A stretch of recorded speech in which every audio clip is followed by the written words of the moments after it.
Welcome to In the News for August the 26th, 2022. I am Brent Burney from appsandlaw.com. And this is Jeff Richardson from iPhone JD. Hey, Brett. Good morning, Jeff. I got some math for you right off the bat here. Okay. 2 times September 7 equals iPhone 14. There you go. Checks out for me. We talked about this last week, and it has come true. In fact, I even have this as my background. Apple officially sent the invitations that Wednesday, right? Not Tuesday or even Monday. It's weird how these days are switching around. But it's September the 7th that you wrote about this week as well, that Apple will have some kind of an event. Some are saying maybe a little bit in person. Some are saying it's going to be recorded. We'll obviously be able to watch it. But we anticipate that they will be announcing at the very least, a new iPhone, maybe iPhone 14. Yeah, now we know the rumors are true. So we have a date, right, which is the Wednesday the 7th. And we know this is iPhone. Apple hasn't said it, but that's 99.9999%. So we know it's going to be the new iPhone. It's interesting. Apple could, as we discussed last week, Apple could have done it the following week like they do some years. I actually think it's sort of interesting that they decided to do it in the first full week of September instead of the second full week of September. I think it means that they're ready to go with the phones and they want to start selling them and let's get moving. So it indicates excitement to me, and I'm excited for it. It's going to be in the Steve Jobs Theater, which they haven't done since before COVID. I don't know if it's going to be the full everybody on stage talking about products like the old days, or if it's just going to be, Tim Cook on stage saying, now let me play a video, because their videos have been so good for their product introductions. So much better that in many ways than somebody standing on stage holding something. So it'll be interesting just from a showmanship standpoint, how they do the presentation. But the big news is we got new iPhones coming really, really soon. In fact, somebody was emailing me just the other day saying, I'm ready to buy one. I'm like, hold on a little bit. We're going to have new stuff coming in, and hold your horses. The world of iPhone is going to change. So Apple is always keen to send these emails out, and there are several times, Jeff, that people try to interpret, what could this mean? And this one, I thought you did a good job of talking about this. It's a black background, for those that aren't watching the video, with a little speckled Apple logo, and the tagline is "Far Out." Yeah. And of course, all I can think of is "Far Out, man," with apologies to my, surfing friends and Bill and Ted's Excellent Adventure. But it's like, what in the world could this be? And I liked you wrote about, some people are saying, what did you say here? It'll allow users to connect to satellite, which we've talked about that before. But my favorite is been around for a long time. Yeah. My favorite you wrote here is the iPhone 14 Pro will be a total black hole for your money. Far out, man. Far out. That was too funny. Good stuff. Yeah. But it's an interesting image because, we've all been seeing some of the new James Webb telescope images, and it's the same sort of thing. And, I didn't mention this in my post today, but like many of Apple's event introductions, if you go to the event page on Apple's website on an iPhone and you click on the little logo, you can get sort of an AR VR version of it. I was a little confused, but I couldn't get it to line up perfectly with the Apple logo when I was trying it last night. But anyway, it's something to fun and play around with. But and then the real other thing is, Apple sometimes, not always, but sometimes has a bit of a hidden message in it. And so when they say "far out," like you said, what does that mean? Is it just something cool? I mean, sometimes they do it just because it's a fun graphic. But sometimes it's a reference to something that doesn't make sense until after the presentation. And then you can say, oh, now I know why they said "far out" because of this. Right. So, it just gives you something to think about what it might possibly mean. You crazy Apple people, you're always keeping us guessing. We don't know what's going to happen. But thankfully, Jeff, you linked to a very helpful tool that we don't have to guess. We can actually design our own iPhone here. I saw this plastered all over the place, and this is such a great website. Design the next iPhone. You can design your own now. Thank you, Apple, for letting us do this. The guy that put this together did such a cute job, because you can drag whatever you want onto the little mock-up iPhone, but it's so nicely done. As you drag things onto it, and you can circle the iPhone around in real time, just like when Apple announces new products and you can go to their website and you can spin them around and see them from all the different angles. It's fun. It starts out with things that you would absolutely find on an iPhone, like a camera and a port for lightning or for something. But then you go to, you can put googly eyes on it. I'm putting googly eyes right now. iPod scrolling wheel and antenna, feet. I mean, it gets to be silly. It's so This is great. If you haven't clicked on it yet, I encourage you to do so.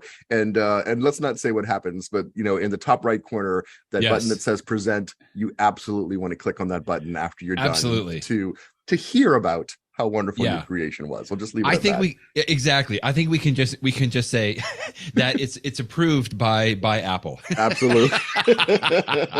That is good stuff. Yeah. All right. Well, that's the fun stuff. And that's the exciting stuff that we will be certainly looking for in a couple of weeks here. But you did a great job of covering a much more serious Actually, story. before we go to that one, Brett, we might just mention that there was also, I think it was this week, there was also the confirmation that the iPad was going to be put off until till October, that the iPad operating system, right? Because we know the iPhone's going to come out next month, and presumably that also means that we're going to see that. Yeah, we're going to see iOS 16 next month, or iOS 14 next month. iPhone 14, iOS 16. So we're going to see iOS 16, but it looks like the iPad OS is not going to come out the same month, which was another rumor that we had heard from Mark Gurman, and Apple sort of confirmed it to TechCrunch that they're going to wait for 16.1 before we get the iPad. No release date for that, of course, but my presumption is it's going to mean October, maybe even November. And the reason for it, nobody knows but Apple, but the speculation, that's well informed because people have tried the public beta, is that the new stage manager system, that you can have multiple screens on the iPad. It's just not, they're still trying to figure it out. It's got some bugs, some kinks, and Apple needs some extra time. And I say that's completely fine. I know we've talked about this in past podcasts, that for some developers, it causes some headaches when the iPhone has a major upgrade and the iPad has to wait, but I think let's wait until it's fully baked. But so there'll be a staggered schedule. We'll have the iPhone operating system first, and then later we'll get the iPad. My guess is we'll also wait for the Mac version too. So eventually after a couple of months, everything will be updated, but it's just going to take some time. It just bums me out because I don't want to wait for anything like this. But on the other hand, I totally agree with you, Jeff. Like, I'm willing to wait just a little bit longer, not too much longer. Mm-hmm. There's like a delicate balance there, but I'm willing to wait if I know that it's going to be done right. Because you and I have talked about this, especially, what comes to mind is Federico at Mac Stories. Mm-hmm. He's been using Stage Manager for so long, and there's lots of great things about it. He loves it, but there's also a few little, quirks that he says, okay, this isn't really, quite ready for the mainline audience. And, I just hope they keep pummeling it. Folks like Federico and Jason Snell and all of those, that have been testing this out, and David Sparks, all this time, so that when it is released. Yeah, I forgot. I'm so glad that you remembered to talk about this. I just don't want to wait too long. Like, to me, maybe like 3 or 4 weeks or so, because we're all going to be excited about iOS 16, which is great for the iPhone, but maybe just a few extra weeks now for the iPad OS. Yep. But we'll see. I just feel like, in my mind, I'm like, Apple, just throw, 200 more people at it, right? I mean, it's just a project. Like, we can get it done, right? We can get it done. You don't want to say no. But anyway, because you had a nice link to a story from what was this? An interview in Popular Mechanics about Tim Cook. We aren't going to talk about that just a whole lot, but I just liked one of the things that he was saying. Like, we're not a company that says no, right? We're going to find a way to make it happen. Mm-hmm. But hey, if you need a little bit of extra time, that's okay, but not too much time, Apple. Okay. All right. Now to the seriousness on story on this, which it has some tragic, I guess, overtones or maybe undertones, but also I thought some very good warnings. Why don't you go through and talk about this? This is a story called "A Dad Took Photos of His Naked Toddler for the Doctor, and Google Flagged Him as a Criminal." Yeah, it's an excellent story by Kashmir, incredibly well written and well researched. Yes. And I've seen it all over the like even the mainstream news, not just like the techie news this week, because it's something that anybody can encounter. When you take this person happened to be using an Android phone, but when you take a picture with either an Android phone or an iPhone, unless you have in the way that most people have it configured, when you take that picture, it goes up to the cloud. And there's a good reason for that, because by going up to the cloud, it can then sync over to your iPad and your Mac and other places, or if you're using Android, to your other Android devices and your computers and stuff like that. So there's a good reason that they do this. But what Google does right now, and Apple doesn't do it this way, but Google searches anything that's uploaded, any photo that's uploaded, and they do it two ways. Right. The first thing that they do is they check it against a known list of what's called CSAM, the child pornography information. And so there's a national organization in America that they it's a horrible job, but I mean they collect horrible images of child pornography, and for each image they create sort of a hashtag, and so that a computer can, look at how many ones and zeros that make up the images, and it can say, well, I know that there's a bad image that has this hashtag, and somebody's uploaded this image over here, which has the same hashtag. Looks like it might be the one that's already been flagged. So that's one thing that they check for. And that I think makes good sense because we know that that stuff's bad, and Apple is going to be using a version of that. But the other thing that Google does is they use artificial intelligence, the same artificial intelligence that on my iPad, if I search for the word dog, it can show me pictures of dogs just because it thinks it's a dog based on its artificial intelligence. Google does the same thing and searches for what thinks are child pornography. And of course, that same technology that's going to flag the bad stuff could also tag a parent taking a picture of their child in the bathtub, or in this case the child was having an issue and the doctor said, well, take a picture of their private area and send it to me because I want that way I can see the picture. And it turned out it was the exact right thing for the doctor to do, because when the doctor saw the photo, the doctor said, oh, use this cream and the problem will go away. And it did go away. So it was I mean everything was perfectly appropriate. But when Google saw the picture, the AI said, whoa, this looks like something bad. And so what happened, unfortunately, is then Google says, okay, you're now uploading child porn. So we're going to delete your Gmail account, which, 10 years of history of saved emails. We're deleting your Google phone number because he used that. Address, we're deleting, I mean, this guy, he was completely bought into the Google ecosystem the same way that many of us completely buy into the Apple ecosystem. And he lost everything. He just lost it all. And, the interesting thing about the story is that he works in the industry. He's a tech person. And so when it happened to him in early 2021, his immediate reaction was, okay, I understand how this mistake was made. Let me just explain to Google what's going on. But what struck me as really odd is that even though Google automatically alerted the San Francisco police that they could investigate, and they investigated and of course found out that there was nothing going on improper here, Google never changed their position. They never reversed course. And it reminds me of a couple of different things. First of all, it reminds me that companies like, Google and Amazon and Apple, sometimes it can be very hard to get somebody on the phone to actually help you with a problem. Google is especially bad for that. And I think that was part of the issue for him. But also, it's just interesting to me that, maybe the fact that this New York Times story has gotten so much publicity, maybe that will cause Google to change its policy for this one particular person and maybe for others. But it really is sort of a cautionary tale that you need to be. I will admit that I don't think about it all the time. I take a picture with my phone and it's not occurring to me, hey, don't remember the fact that this is going to be uploaded to a server, and what does that mean? The one that I sometimes, and we've talked about this in the past about privacy for pictures, not that I take sensitive pictures with my phone very often, but I have an Apple TV in my house, which has like an app that can show photos that I've taken with my iPhone will show up there. And it's great because it means I can take photos of a birthday party, and the next day we're sitting in front of the TV and everybody can look at it.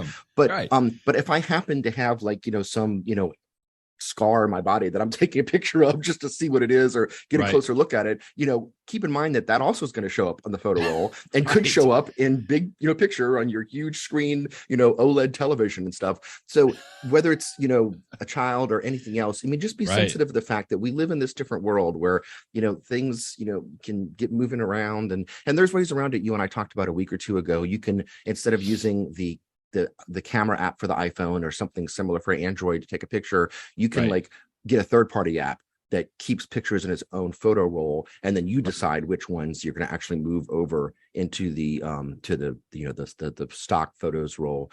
But it's just an interesting story on so many levels. It gets into privacy issues, it gets into artificial intelligence, unintended consequences. It's just a really, really interesting.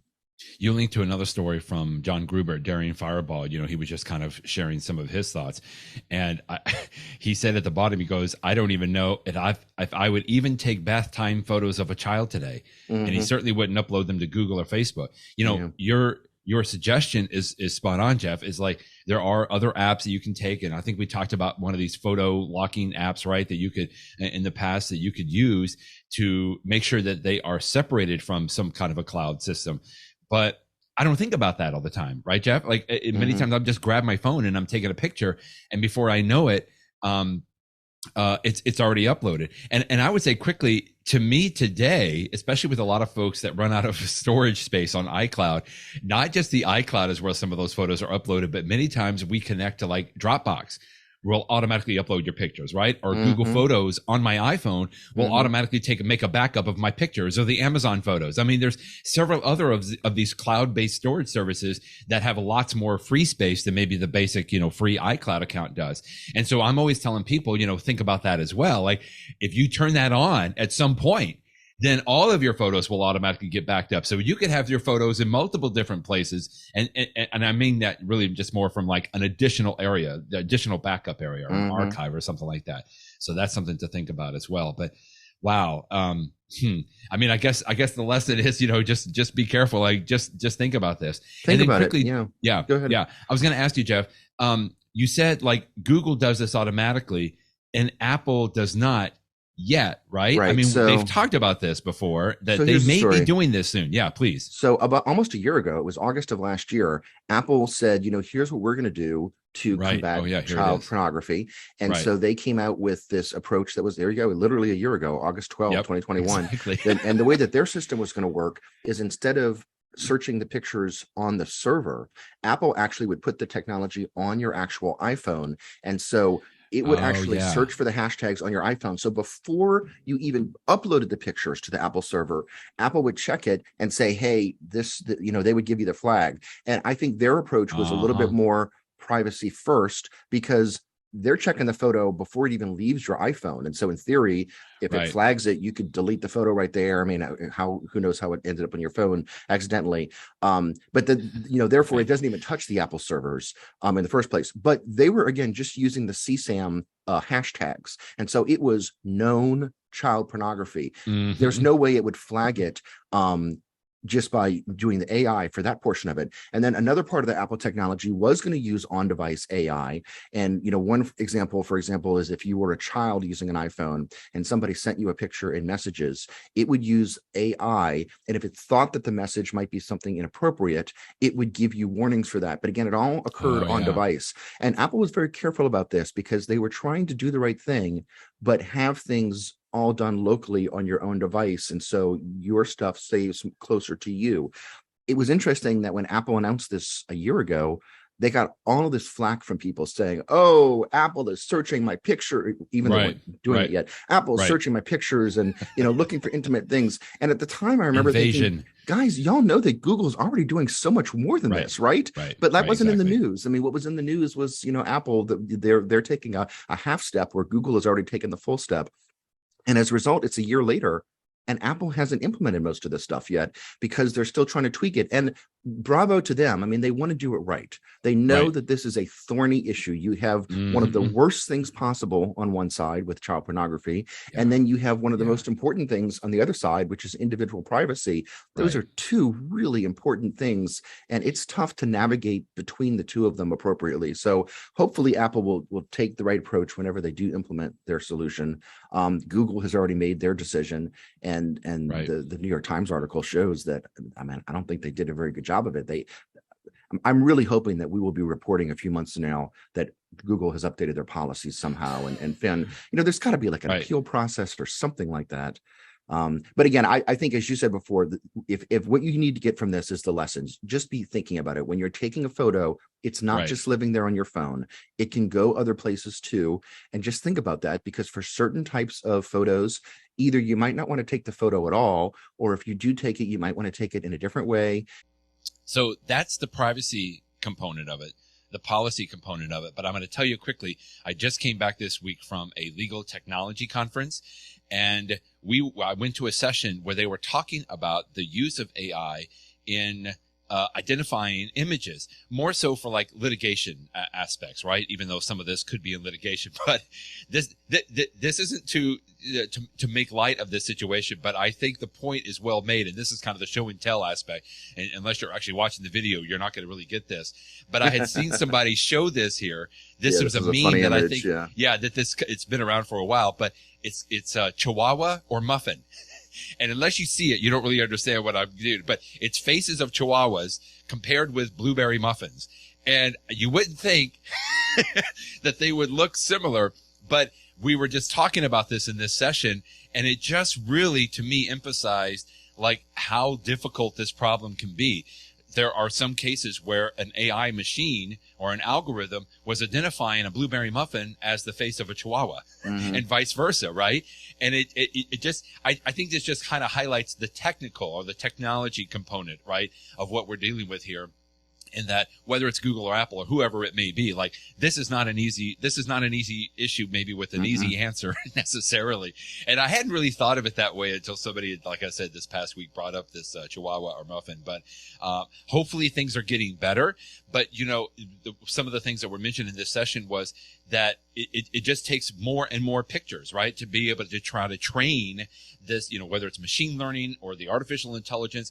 We need more pictures and more data to be able to train more accurately, these machines to be able to recognize this, because no human is sitting there looking at all those pictures. But anyway, continues to be kind of like you said, we'll have to continue to talk about it. But I'm glad that you talked about that story on there.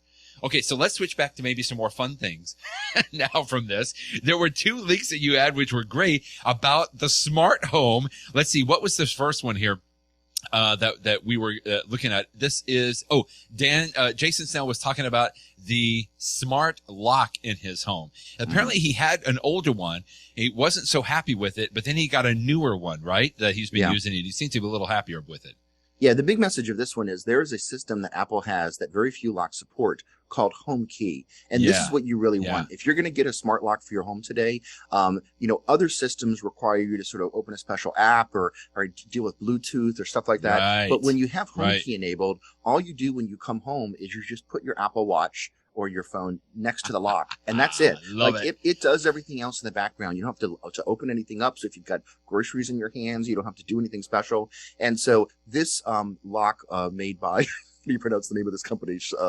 I don't know. Schlag. It's a name that we all know. Times. Yeah, it's been around. We all know it. It's just a well-known knows how to say it. Company name. I don't know how to say it, but Schlag. This one has gotten really good reviews. Now it's impossible to get. In fact, Jason points out in this article that the only reason he got one is he asked a bunch of the listeners of one of his podcasts or something like that, and somebody had an extra one. They're completely sold out at Amazon. I think it's just one of the so many things in the world today are hard to get because of product delays and production issues. But if you can get this one, it looks like this might be the one to get because it's got this feature. So and hopefully other companies of smart locks will support it in the future. But if you are thinking about getting a smart lock for your door, and if you're in the Apple ecosystem, it makes total sense to get something HomeKit compatible, and it makes a lot of sense to get something that works with the smart key feature. If you can't get the smart lock, maybe try to go for the smart shades. It seems like you're looking at these as well, Jeff. Yeah, we are. We have some windows. We're redoing the windows in our living room, and it really makes sense to have shades there. And we're thinking if we're going to put some shades, because we're going to have some nice curtains around it, why not have them smart shades so that they can go up and down, as the sun goes up and down. Right. Now, these smart shades are expensive. I mean, we're talking hundreds. I mean, it can easily get approached to $1,000 per window, depending upon the size. And we've got a bunch of windows. So this is an expensive thing, but every review that I've seen of the Lutron shades, they're called Serena. We all know about the Lutron Cassetta, which are the smart switches on your wall. We talked about but those. The Serena ones are, they've gotten fantastic reviews. And Andrew O'Hara, who does all the smart kit reviews. Really a great review here. Exactly. Very in-depth. He really gets in depth with it. He says it's nice. Now they have new versions, like they have the sort of traditional one that's just a complete, regular rolling shade. This honeycomb one, I think the material is a little bit cheaper. Again, relatively speaking, these things are still expensive, but he does a review, but he says that they work really well. So if you're looking for shades in today's, smart world, that we live in with all the smart home world, this is the one to get to. You just have to, take a deep breath because they are not cheap, but, Well, something else that Andrew talked about in this article, which I didn't even think about, Jeff, was he actually had a picture of the top of the shades. And again, I just don't think about this, but he says they elected to go with the battery-powered version. Yeah, I think most people would go for that. Because if you have the cord, you can... Yeah. you can get the cord version, but then you're gonna have a cord running down the side of your window, which looks a little obnoxious, right? If you're designing a home from scratch, maybe you can find a way to hide that. But I think most people are going to want to use the battery version, just so that you don't see anything, because it'd be sort of ugly. I absolutely. And I would go too. I don't know why. I just don't think about that. Like, okay, it should just be powered, but what is it? There are 4 D batteries in here. I didn't even know they still sold D batteries, I think, but I don't even know where to get those, but you'd have to put those in. And then, at some point, maybe the app would tell you if the batteries get low. I don't know, but on doing that. But anyway, great job, Andrew, on a review. That is a downside of HomeKit. I just the other day, Brett, I have these, Eufy, home security cameras at my house, one looking out into my front yard. And just this past weekend, I had to pull out the big ladder and get on my porch and take it down because every, 8 months it needs to be recharged, which is not a big deal. Right. But like, you got to take the ladder out, you got to go up, you got to take it down, you got to plug it into USB, you got to wait for it to charge and put it back. And there are ways around it. Like some people buy a little solar panel that you can attach to the camera so that you never have to charge it. But because of where mine's located, it doesn't make sense. There wouldn't be a place for a solar panel. But, as we have these smart homes, it means they take batteries, suddenly something like a window shade that in the old days never had a battery. Now you got to worry about a battery. Last week, we talked about a review by Ed Hardy in Cult of Mac of the Adonit Neo Pro Stylus. Mm-hmm. And I think he was just kind of talking about it last week, right? Last week it was a preview. Now he has a full review. Yeah. Yeah. So we talked about this one last week. I mean, the only thing to say is he's now used it, and he says it works really well. It doesn't have all the features of the Apple Stylus. Most notably, you can't tap on the side of it to, switch ink or something like that.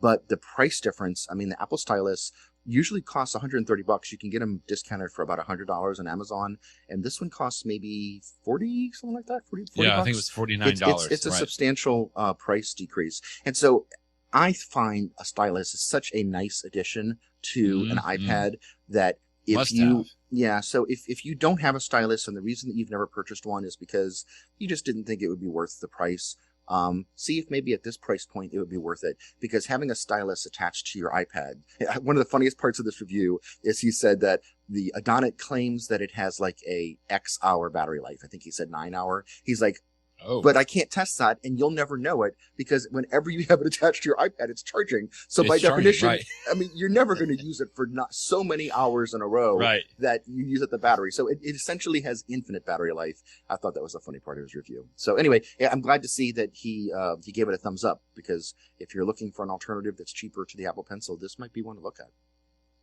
Game time. This was an interesting little link that you had to a new game on the iPhone called Pitch Black.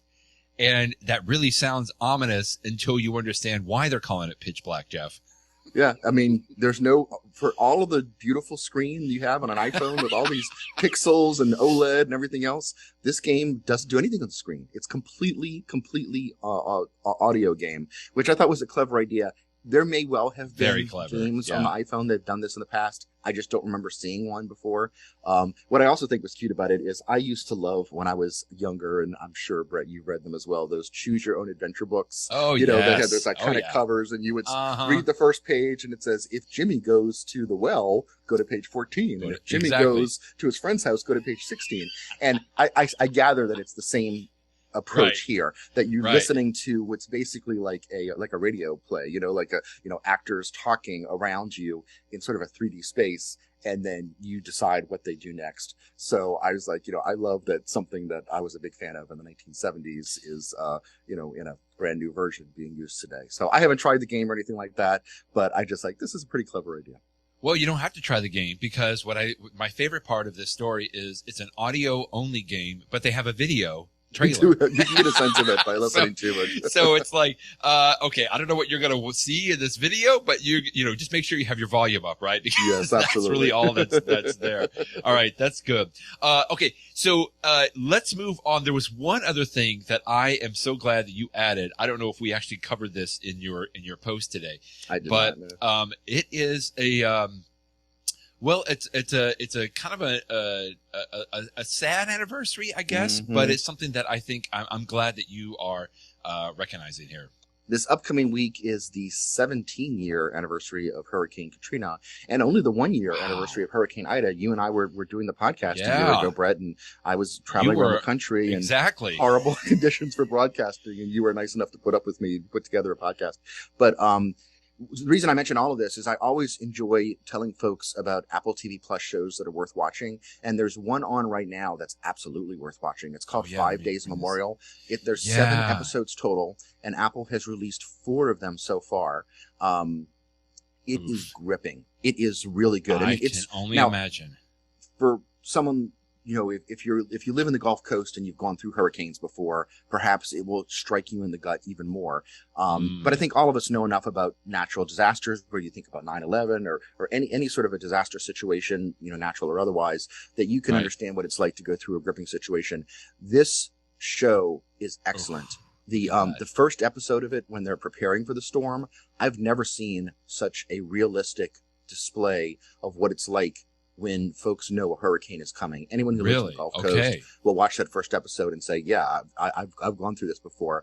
And then when they, you know, the story is not a mystery because it's based upon a real event that this hospital that had all these people in there, once the flooding started, they had no power. They were running out of supplies. They were basically, they had no way to keep the people in the hospital alive. And it was a horrible situation. They were trying to get helicopters to come to keep people out. But because of the communication issues, you know, it was just one disaster after another that wasn't planned for. And people that I know in New Orleans that lived through this, who were working at the hospital, it was just a horrible situation. So again, this is not the happy-go-lucky, uplifting Ted Lasso show that we sometimes recognize. This one really gets you at it. It is serious stuff. I'm just watching the trailer and I've got a lump in my throat. Yeah, it is excellent though. As I understand it, the show is, you know, there's based on a book, 5 Days Memorial, and the first 5 episodes are day 1, day 2, day 3, day 4, day 5. And again, I think this today, I guess day 5 episode is coming out, I suppose, if my math is correct. And then I think that the 6th and 7th episodes are the aftermath of some litigation that came afterwards. But it's really well done. Carlton Cuse is one of the guys in charge of it, who did the show Lost way back when. So, you know, he has that sense of foreboding and stuff like that. The actors are fantastic. It's really, really well done. Okay. Well, you know, I think I mentioned this last time. Like, it's tough for me just personally. Like, I don't even like to watch some of the 9/11 movies still after all of these years and everything.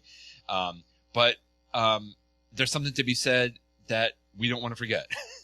And I think that's important because I know there's a lot of people whose lives were turned upside down and a lot of lives lost. And anyway, I'm glad that you mentioned that because I know it's not typically, like you said, our Ted Lasso recommendations or For All Mankind, which I know you also mentioned. Yeah, it's another good one, but it's good to have that. Okay, thanks for sharing that as well. Let us then get to In the Know and end maybe with a couple of happy tips that people can take away today. Just yesterday, I had somebody reach out to me and say, hey, you know, I wondered if there was like an easy way that I could create a QR code for either my business card or, you know, put on my website or so. You know, it's funny, QR codes have been around for decades, right? They've been around for a very long time. Most people say it stands for quick response code, right? QR code. I didn't know that. I never heard that before. Yeah, there's other people that I don't even know what the other angles are, but let's just say that's not agreed upon all the way. But quick response is typically what people will say that it is. And, you know, we would see them out in the wild over the last, 15, 20 years or so, but certainly over the last 2.5 years, Jeff, we would see QR codes popping up everywhere. One of the things that comes to mind is restaurants, right? No, Absolutely. We don't have any paper menus for you to handle because we don't want to wipe them off and go through the antibacterial episodes, but you can just use your phone and scan this QR code sticker that's on the table here, and that will work. So I find that today, maybe more and more people are kind of embracing this QR code. Well, it is actually pretty easy to generate one. And this, my friend was just asking because, in his mind, he was like, oh my goodness, where do I even start? Like how difficult could this be? It's not. There are actually several free QR code generators online. Mine that I happen to recommend quite often is called QR Code Monkey, just like it sounds. So it's a little memorable as well. QR Code Monkey. It's 100% free. Although, if you really want to customize, like with your logo or something else specific that you might want to put in, I think now that they've been, it's been around long enough that they may want to charge you a little bit. But if you just want a basic QR code, for folks to send folks like a URL, or maybe if you want people to know like an address on a map, if you have a party, something like that, like there are just zillions of ways that you can utilize QR codes. And this QR code monkey website, it's qrcode-monkey.com. I'll have that in the show notes that you can go to. You can put whatever color that you want on it. You have a few ways to customize the design. If you want it to be like, the blocky look, or if you want maybe a little bit more of like I think what they call like a rain cloud, or like a pixelated version of this. You can actually add a little bit of an image in the middle. You're kind of limited in how this looks because, you have to stay within the parameters of the QR code in order for it to work on this. But I just love this, that you can set a gradient color on here. You can see there's all kinds of things. If you just want to create a QR code, for somebody for a phone number, for example, you can do that, or your VR code card, or a location, as I mentioned, or even a Twitter URL. Like, there's just zillions of ways that you can use this, and you can generate this for free on qrcodemonkey.com. And then you can download either the PDF version or the PNG version of this. So then you can paste it into, a presentation or a business card or something like that. Again, there are a lot, dozens of QR code generators available online, but this just happens to be the one that I've used several times, and I like it. It's just really easy to use. QR code monkey. That's my tip for the day. That's neat. Thanks for sharing that. That's really cool. Absolutely. QR codes are funny because, we're so used in the world of the internet of clicking to jump to another place. QR codes are like real world URLs. Right. It's just exactly in the analog world, you can, bridge that gap and jump to someplace. So that's cool. I understand that. And I'll just quickly say, today, it didn't used to always be this way, but people say, well, I have to go get an app, to scan this. Well, no, any phone today, iPhone or Android, you just simply point the camera at a QR code, and it will literally pop up with a little, bubble that you can tap on that will take you either to the phone number or add the card or go to the URL. So it's very easy for folks to use it as well. Yeah, good stuff. So how we sometimes come up with our best ideas in the shower. Yes, this morning, always. I was in the shower this morning, and I was thinking, what's a good tip of the day today? And it occurred to me that it was staring right in front of me, which is in the shower. Which is a shower Bluetooth speaker.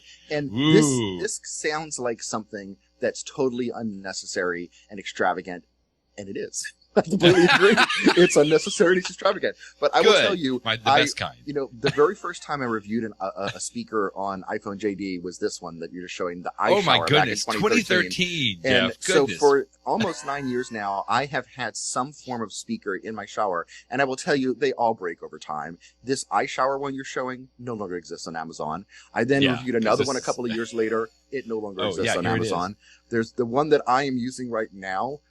Works pretty well for me. It no longer exists. I didn't even write a review on it because they tend to break after a couple of years. Right. But the if you just go to Amazon, and that's the link that you showed before. If you just search for, the ones that you're showing right now are pretty close to the one that I have, and the one I have right now actually has been working for about 4 or 5 years, so that's a pretty good run for it. They're cheap. Yeah, that's good. They cost like $25 or so, $30, and the sound quality is just so. But I will tell you, if you enjoy listening to things in the morning, like I really enjoy listening to podcasts in the morning while I'm, getting ready in the shower and shaving. If you want to listen to this podcast in your bathroom, we thoroughly encourage that. And so it's one thing while I'm, getting myself ready and shaving, but if you're in the shower, you're not going to hear, like, if your just iPhone is playing music outside of the shower. Right. But if you have one of these in your shower, once you pair it the very first time, they know each other. And so when you're in your shower, all you do is turn on the speaker with the button, and then it will just start playing whatever your iPhone had been playing before,